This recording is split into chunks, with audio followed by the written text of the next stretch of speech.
Hello students, welcome to another video. या चॅनलवर तुम्हाला परीक्षेचा सूचना म्हणजे संबंधित सर्व महत्त्वाची माहिती सोप्या आणि स्पष्ट पद्धतीने मिळेल. MBA, MMS and MHT CET PCM आणि PCB CET रजिस्ट्रेशन EY 2026 ते 2027 साठी ओपन झालेले आहेत. 9 जानेवारी 2026 ला हा नोटिफिकेशन आलेला आहे आणि आज ज्या वेळेस आपण हा व्हिडिओ अपलोड करत आहोत त्यावेळेस 14 जानेवारी 2026 ही तारीख आहे.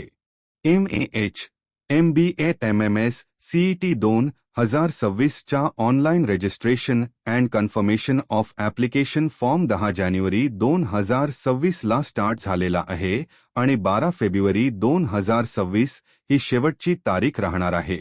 तसेच MAH MHT CET PCM आणि PCB CET 2026 च्या online registration and confirmation of application form 10 जानेवारी 2026 ला स्टार्ट झालेला आहे आणि 12 फेब्रुवारी 2026 ही शेवटची तारीख राहणार आहे.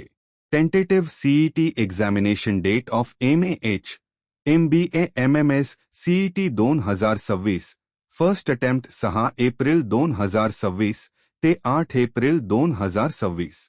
Second attempt 9 May 2026.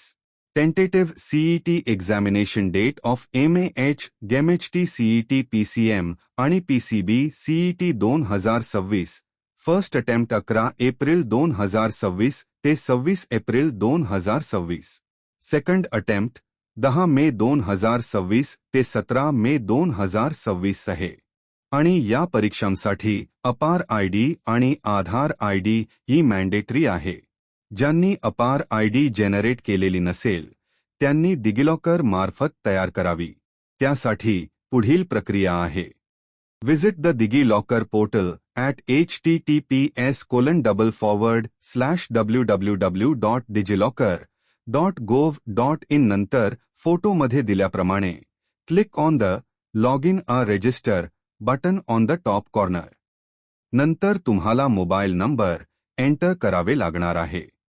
पुढील प्रक्रियामध्ये आधार नंबर एंटर करावे लागणार आहे आणि नंतर 6 डिजिट सिक्युरिटी पिन सेट करावे लागणार आहे आणि व्हेरीफाय वर क्लिक करून व्हेरीफाईड करावे लागणार आहे.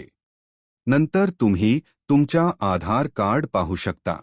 अपार ID जनरेट करण्यासाठी visit the DigiLocker portal at https://www.digilocker.gov.in/. नंतर click on the login a resistor button on the top corner.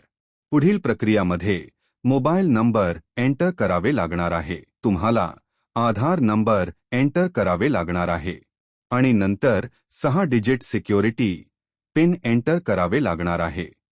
Once logged in, click on Get Now to get APAR ID or click on Search Document and search APAR and click on Academic Bank of Credits. नंतर click on APAR ID. मग तुम्हाला name as per Aadhaar, date of birth, gender हे enter करावे लागणार आहे. नंतर identity type select करून identity value add करावी. नंतर ॲडमिशन इयर सिलेक्ट करावे. नंतर आय एम अ स्टुडंट मध्ये तुमच्या बोर्ड ऑफ एज्युकेशन सिलेक्ट करावा. नंतर कन्सेंट वर क्लिक करून गेट डॉक्युमेंट वर क्लिक करावे. नंतर तुमचे अपार ID सक्सेसफुली जनरेट होणार. Thank you so much for watching this video. Please like this video, share this video to your friends and relatives, comment your queries and subscribe this channel.